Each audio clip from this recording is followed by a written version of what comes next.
Bielema enters his 4th season as head coach of the Fighting Illini and returns 10 starters from last season, 5 on offense and 5 on defense. Coach Bielema will begin with your opening statement. Thank you. First, I want to thank the Big Ten Conference for putting this all together. This is my 16th year as a head coach, and a lot of great memories on this day coming over. But I thought I'd take just a minute at the front end just to talk about college football. I've been very fortunate to have college football be a part of my life since 1988. As I've kind of evolved as a player to an assistant coach to a coordinator to a head coach now for 16 years, obviously things have changed a lot. And I think one of the most common questions I get is, Coach, at this time in your career, how are kids different? How is the game different?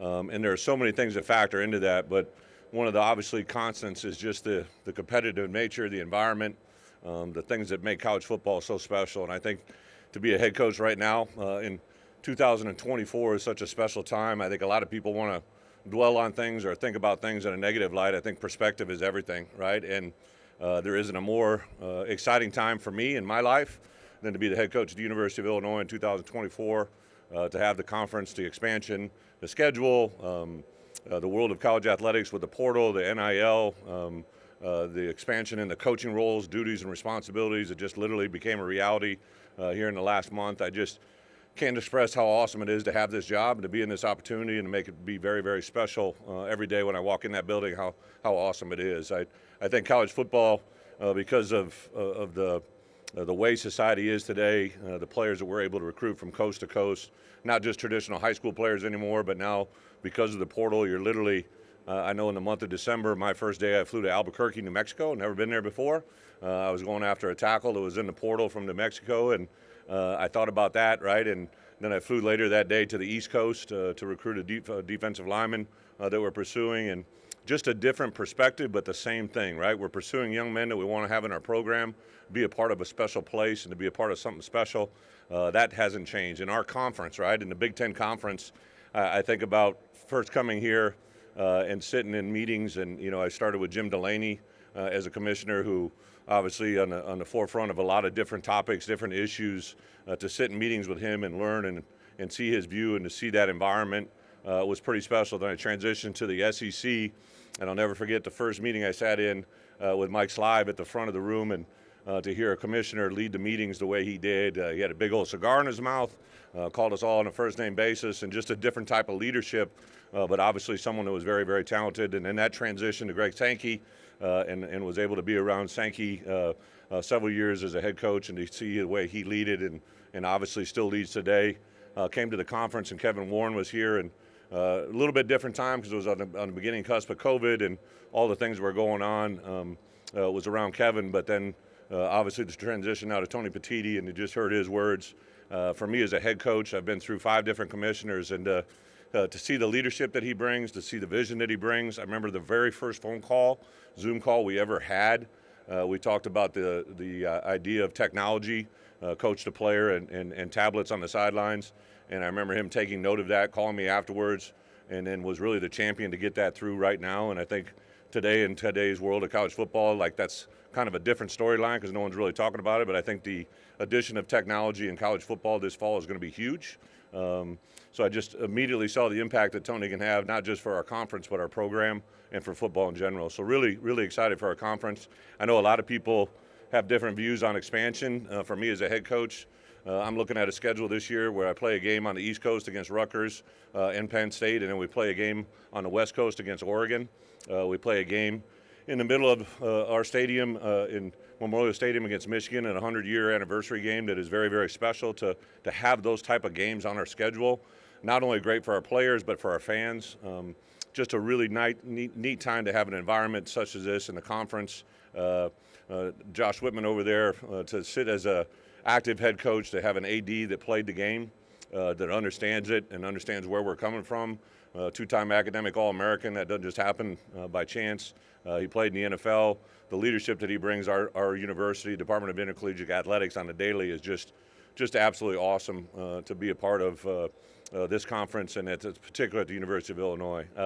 Brought 3 players with us today. I think it's important to note that all three players that are with us here today are three players that have been at the University of Illinois their entire career and only at the University of Illinois. Also three unique stories. This is my 4th year as a head coach, but these three guys all have different stories. Seth Coleman was a player that was already at the University of Illinois playing when I first got there. We were going into a 6th season with us this year, and Seth was a unique story because we kind of switched schemes. He actually switched positions from a defensive end down on the ground to an outside linebacker, has been very productive. Literally had a chance to probably jump to the NFL a year ago, decided to stay with us, get his degree and follow his education, but also return for a special year in front of us. So unique that he was already in the program with Lovey. Pat Bryant, the other player that's with us here today, the only offensive player, was actually signed on Wednesday to the University of Illinois. I didn't become the head coach until Friday. So the previous staff had recruited him. He stayed committed even during the transition, and I was able to obtain him unbelievably by not ever recruiting him. We started a journey together. He came in that first fall with us.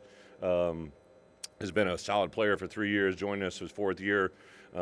Also probably had not only the opportunity to explore other opportunities in college football, but came to Illinois, stayed at Illinois, committed to Illinois in the beginning, and he's that way now. He'll actually get his degree this fall, and obviously if has a year that I think he's capable of having, have a chance to play beyond the University of Illinois in the NFL. And then Gabe Backus is literally, truly the only player here that I actually recruited. He was a player that brought to my attention. It sounds like a joke, but I had a buddy of mine named Jack Daniels call me, who's a high school coach down in Florida, and said, hey, I'm scouting this opponent, this team that we're looking at, and there's this guy in the field that is pretty playing at a pretty high level. I believe it's time he's committed to Tulane. We sent someone down the next week, started recruiting Gabe, got him to flip his commitment, got down to us and another Orange school, Tennessee, got down to us too at the very end. He chose us, and just thankful he did. He became a first-team freshman All-American, first defensive player to do that in Illinois history.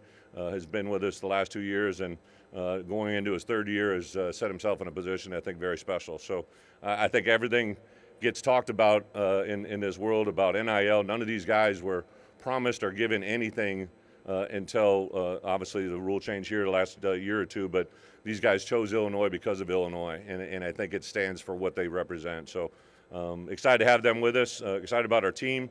I know we've made reference to a couple players that returned, but because of the portal world, even though they may have not started for us, but they've started at other places, we have 17 players that are in our either our starting lineup or what we consider to be starters in our program. 17 guys that have started more than 10 games in their college football career. We have a wide receiver, Zachary Franklin, who started over 40 games in college football. Our left tackle, J.C. Davis, has been a multiple-year starter at New Mexico. Melvin Priestley, who projects to be our starting right tackle, is a guy that has started several games in college football. Luke Altmaier started a game at Ole Miss, but also now has a 9-game start, so he's had 10 career starts in college football. So just a lot of really good, valuable experience coming into our building, as well as the addition of the guys that we had from last year getting better this spring. Really excited. They just finished an 8-week program. We open up on a Thursday against Eastern Illinois, so we actually start fall camp on Sunday, and excited to get to work with these guys and see where we can go. We got a really unique schedule. We have 3 of our first games are at home, non-conference games. We open up with Eastern Illinois, have a rematch game against Kansas, and then a game against Central Michigan before we jump to a first Big Ten game at Nebraska on a Friday night. So this schedule includes 12 games, 7 home, 5 away. First 3 are at home. Of our last 3 games, 2 of those 3 are on the road, so we got to be at our strongest at the end. We have 6 rematch games and 6 new games. We play 5 games, have a bye week, 4 games and a bye week, and then 3.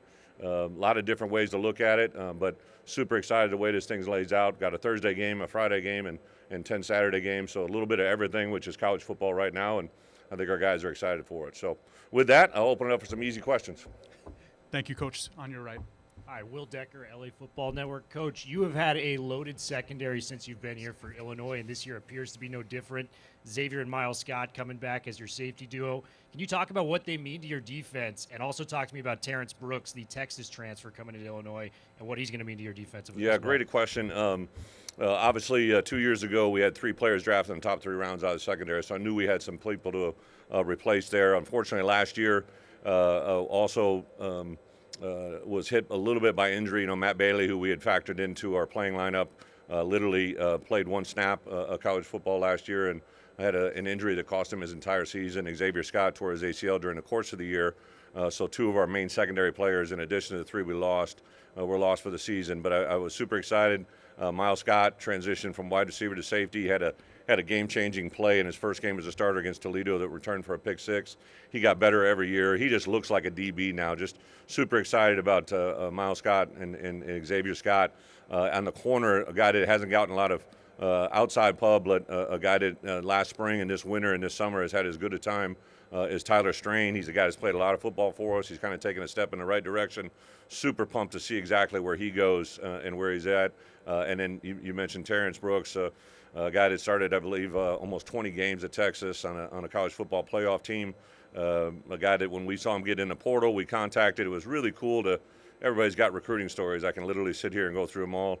I remember all these recruiting stories like they're in my head from yesterday. But because he was still involved in classes at Texas, we talked to his dad, Chet, because he didn't want him bothering him during the finals weeks and whatnot. So we literally talked for about probably a week or two with just his dad, his mom, without talking to Terrence, just because that's the way they wanted to get it done, right? And then I literally was in Orlando at Johnny Newton's draft party, and we got word of Terrence being in the portal. I told Aaron Henry, who was with us, who was going to go on and do some other recruiting.